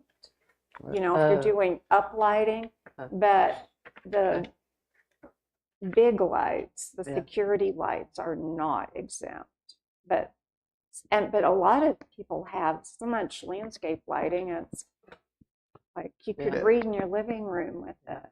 Well, street lighting, you know, I don't want clearly street this is a topic where there's a lot of interest and potential impact in the community. So it's great that if your subcommittee Okay. will work on that and just will follow it as part So of. Amy, I'll look for Only for some security. suggestions for it because I have those at home. I thought you guys just needed to know that there was So research that this artificial light disturbs just Yes. not only the That's turtle, part of what the council wants to know. but the shorebirds and the fish Yeah. and the people. And I mean, we do need education about the lights out. And actually, I think even on the town website, yes, we should probably do lights out for turtles May 1st through September 30th for everyone Mhm. on the island, and maybe even on that blinking traffic marquee, place a notification that states lights out for turtles May 1st through November. I know that there are houses in Palm Cove that are lit up like they're, you know, just in the middle of a city all night long. And I think it's just lack of awareness, not only for residents, but visitors. I could put together a flyer and we'll put it on Facebook and we'll also post it on the town website. And I'll just run it by Carmel to make sure that I've captured all of the information I need to. So do we we need can. to have council. No, approve I it, or you think can not just for do that. that? I'll run it by Ken Yeah, just to make sure he's okay with it. But since it's just sort of a public service announcement, and I don't think that will be anything. But I think we can put it out. if we have like documentation on our lighting policy too, I mean, because I do think there's. I mean, I was just looking yesterday. It's all lit up along the waterway, so it's, you know, I think people need to know before they They're put not up some aware. massive light that they're not violating something. Well, that's And why it's I'm like- worried about the park. I'd say at the park, if it's a safety issue, one thing, but just for decoration or whatever else, I would not favor that for the lighting. I think their subcommittee can take a look and come Right. up with recommendations for that. Thanks, Amy. And Diana, thank you, because I think this is going to be an important topic for the year. So might I ask then, are we adding a third item to marine and climate is explore lighting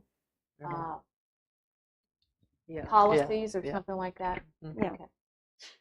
Because I also heard it was important that they wanted to have, for lack of a better term, a subject matter expert talk about impact. How does light impact wildlife and what they are saying, not just us doing. Right. Well, I mean, I found it interesting that even there's a notice from Camp Lejeune, and they have a campaign called Lights Out for Birds. It came out in September of 25. And they were saying, and Camp Lejeune is not on the coast, Right. but this lighting, even home lighting, messes up the migratory patterns Mhm. of all of the birds There you go. that come through the Maybe Carolinas. like research. And so it's not just the turtles at the island, Well, but it's Right. all of the birds at Sea Trail. We used to have Oh, like the all bird kinds of in- wildlife on my property, like deer and other animals, and the lights are on. They don't show up anymore. No, because they're all messed up. Well, don't tell people that every gardener's going to have Yeah. massive lights to keep the deer away. Well, you know, I mean, I'm just saying that anyway. Research impacts of lighting on wildlife Yep. and Yeah, something like that. Perfect, that's perfect. Yeah. Okay, let's move on to sprawl because we still have a Yeah, I just, presentation. anyway, I'll turn around here. But basically, this is all common information, and this is where we're headed. And my only point with is we need to be addressing this as we sprawl, because we're going to have sprawl, whether or not it's just in Sunset Beach or the whole area is growing. So there was like 50 items. I said, what are the top 10? And this is research. It's not me saying it. Will you read them because we do have people loss watching on YouTube? Loss of wetlands, marshes, and coastal habitats. Increased flooding for more pavement and reduced natural drainage. Okay. And you could argue inland. I mean, just we're not where I live. They're not putting any new houses in. Well, they are, but they're tearing down houses, putting new ones in. But all that development inland, the water, everything flows towards the water. Right. Increased pollution from stormwater runoff carrying fertilizer, oil, and chemicals. Beach and dune erosion caused by overdevelopment may or may not be a bigger impact here, but this is general in nature. Destruction and fragmentation of wildlife habitat, that's absolutely already occurred, 100%. I know that firsthand. Declining water quality in estuaries, tidal creeks, and coastal waters. Greater vulnerability to hurricanes and storm surge. Saltwater intrusion into groundwater and freshwater supplies. And again, some of this might not apply to Sunset Beach. Okay, this is in general, and this is not dealing with walkability and other issues. This is more all environmental issues. Increased air pollution and greenhouse gas emissions from vehicle dependence. Reduced resilience to sea level rise, climate change, and coastal ecosystems. These are the top 10 environmental impacts from sprawl in general. Okay, we can decide whether or not it impacts what we're doing here. But I brought it up a number of times because I thought it was an issue. I don't know if you guys think. Who is that Thor? I can quote him. It's basically AI. Just Okay. I did a number of searches. Okay. And there was another 30 items. Sure. Okay. This is the top 10. Yep. And again, some may or may not apply to Sunset Beach. Our dunes may not be impacted because they're not adding a lot of houses on the beach. It's pretty full. Right. Well, those are all important issues. How do you see the Environmental Resource Committee working on this? Well, I think it impacts everything we're doing pretty much. But because I know you're big on actionable items, what can you take away from this and say this is something we can do? I think as we grow and everything, I mean, we just need to be cognizant of these issues. I'd have to think about how we would address it tangibly, because we're not going to stop the growth. Mm-hmm. But all the things we're working on are impacted by sprawl. So the pond, road widening. Okay.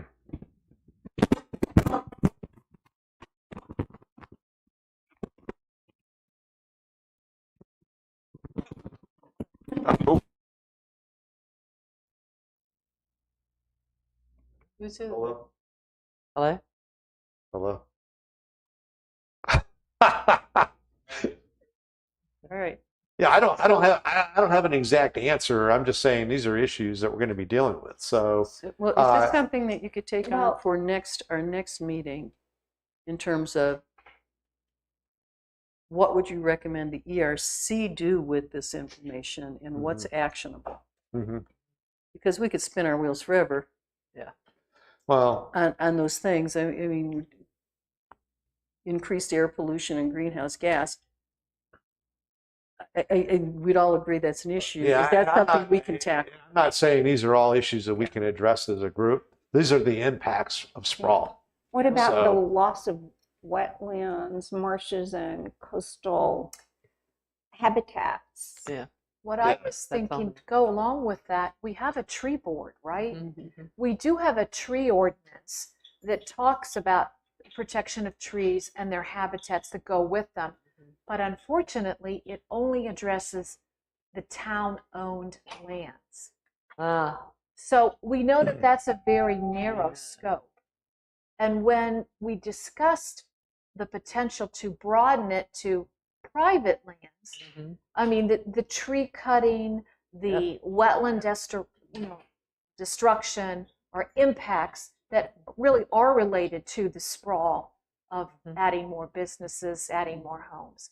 So I think maybe one way to approach this is in our work with the tree board and the ordinance and the plan the comprehensive plan that's being updated now, maybe we can work in some clearer goals and objectives for how we could address potentially the development of areas that impact all of this. Yes, it's going to be very difficult due to North Carolina authority and laws that protect the developers' rights, but there are so many things that we could work on, but it takes the ability to, really put more forceful rules in place. I think Candace's point, actionable, you could do another subcommittee, because I do agree with Steve, it impacts everything we're doing. It does. And I would argue everything we're doing, we don't have a direct impact other than educating people on. But that's it right there, what you just said. We Yeah. can't directly impact anything because the developers have the power and the Correct. laws and like that. The only way that we will ever be able to change that is increase public awareness of what these things are doing. Which this And would that might be an approach that we take, that we try and educate people. Look, this is what's happening because there's sprawl. This is what you should be talking to your state representatives like that. So I did go and meet with them, and I brought it up. I didn't have this. I wish I had, but I did go and talk with her. Wow. And then the other thing is there is a UDO meeting, and I don't know if you all are aware. I'm on the list because of grants and things and just interest. It's at the Senior Center in Charlotte, and it's within the next 2 weeks. I went to the original one, and the person that we contracted with from the state is from outside of Chapel Hill. I think I mentioned it in another meeting, and he's supposed to be there and present what they've come up with. So I think if we could go to that or have representatives, I mean, I went, but I'm certainly not. It's an ex-general contractor, so he supported me and went. But yeah, that would be good to show. That was my point. Yes. We have to work on things that actually are impactful. And Right.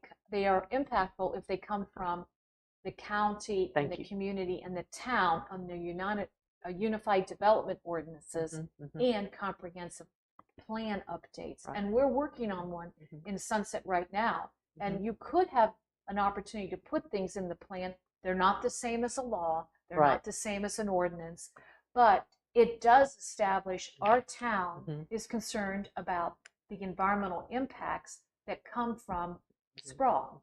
And maybe we ask our planning board or whoever here for the town to attend that meeting. And then, but I know I'm going. I'm planning on going, I hope. When is the meeting? It's in the next 2 weeks, Steve. Okay. Anyway, I'm just sharing this with you as something to think about. Right. And I do think we should be cognizant of it. Yeah. And I think for input at the state level, that'd be the easiest way to do it. Just go to the senior center in Charlotte that night. I think it's at 6 o'clock. So it's after which work. night? I'll have to look it up. Okay. And tell you. We're I'll send always it to you. looking for workshops and trying to educate the public. This would be a good workshop. Yeah. Yeah. Maybe they come and talk about. Yeah. Like Kathy said. Okay. Well, it sounds like this is an area where we still have work to do to define it and to define where we can be impactful. So how about if I continue this under new business, under old business in the next agenda, and give people time to develop their thoughts about it, and Steve, maybe you can head that up next time when we come in to see what people are thinking about, and maybe some ideas for how to move forward. Okay. Does that sound good? Yes. We're all under the- And if you think that is something that, because there is a lot of work that could be done in there, if you think it maybe needs its own subcommittee, I mean, this is the point of going to 9 members, is that we could support more activity if we needed to. So it's something to think about. Then I think the next item on the agenda was the database update. Yeah, I was just, not having been here that long, it always seems that every meeting we talk about, somebody says, I have this contact, I know this person, or we're going to use this person there. But there's no central location. And if that person that knows that person is in a meeting, nobody else knows about it. And it would be helpful if maybe we could make a list of all these contacts, the agencies, what they can do for us in terms of grants, presentations, things like that.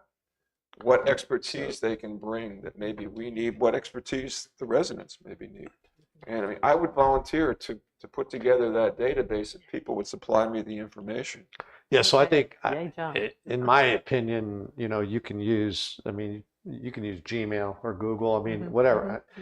You can capture everything, all the contacts, everything, and then we can use that as you can use the distribution list that you create. So in other words, you can go in and create all the contacts, put them all in the database. And I don't know if Amy's already done that, but I mean, a spreadsheet's okay, but what I'm talking about is you say like for example, the Green Wave vendors, you could have all the vendors in one distribution list.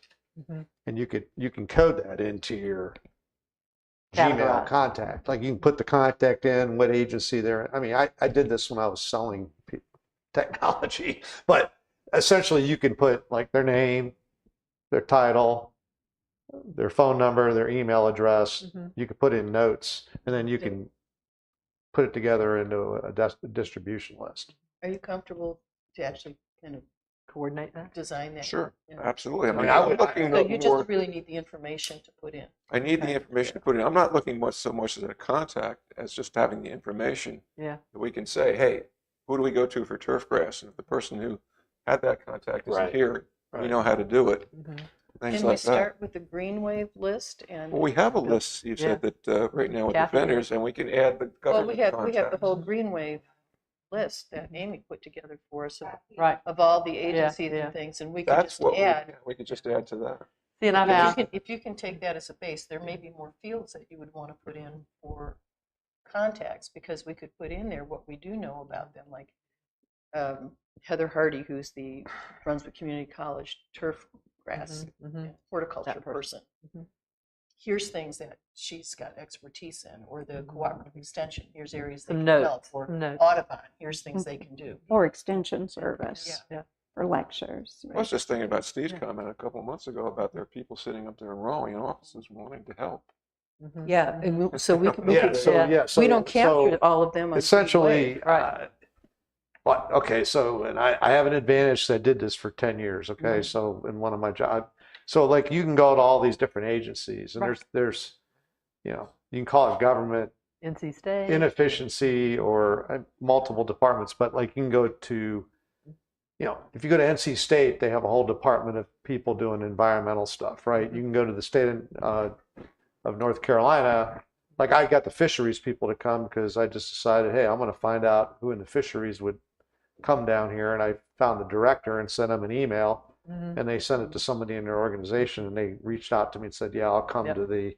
But a lot of all this stuff's on their website, so you can go to different agencies and you can dig into the organizational structure and figure out, who does what, and then you all their contact information is online.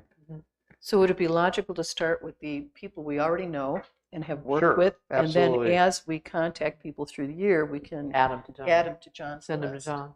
Because I've asked. Well, We've but got to previous- start somewhere. But We I can't would start keep with the state of North Carolina. I would keep the list in in apps that are already out there that are available. So like Google has all the contacts, right? You can put them all in one place. That way everyone can pull the same data rather than So having it on it. John's willing to do that. He's willing to do Yeah, that. that's good. Yeah, he's going to do that. But I would use something that's universal rather Right. than, so nothing against a spreadsheet. You could have a spreadsheet with all these names, but then you manually have to call the person, manually have to do the email.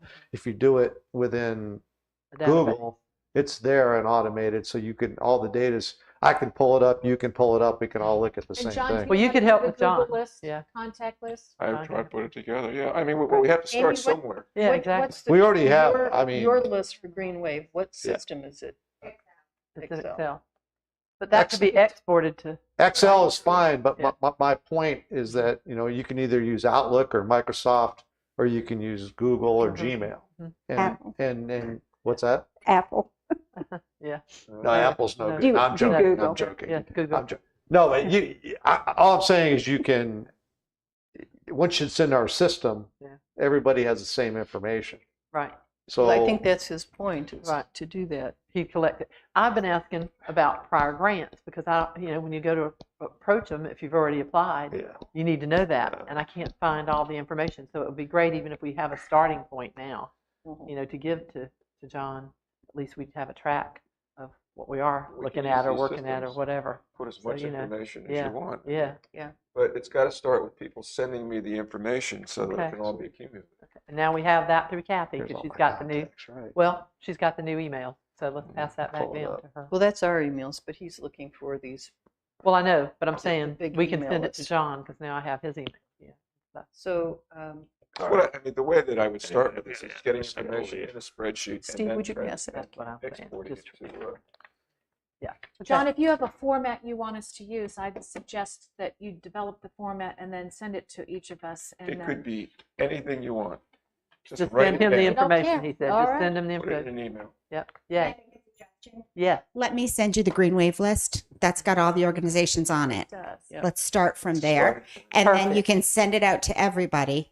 And then if people have additions, the idea of doing it on a Google document is that it is going to be, you can also It's shared. make, you don't need, it's shared. So everybody can make changes on it that everybody can see. that's chaos. And you don't So have to say, oh, John, there. change the phone number to this. You just go in and change it yourself. And Yeah. then everybody can share that same information. So just if be you have a accurate. chance, if you guys have a chance to do this, I know.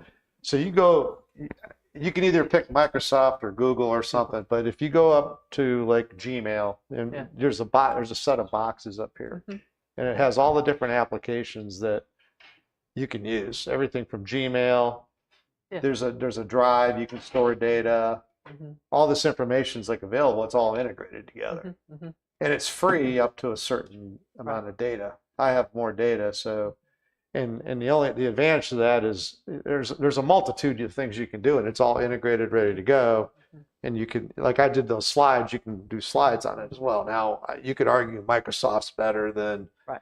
than whatever. I'm just using Google because it's all integrated, easy to use. Well, you can share. Well, I think we're getting off in the weeds in a project Yeah, that we he's don't- He can just start it. Yeah, he can Yeah. just So start it. let's All right, I'm gonna go. if it's okay, let's let John take a look at it, take a look at the information that we have. Sure.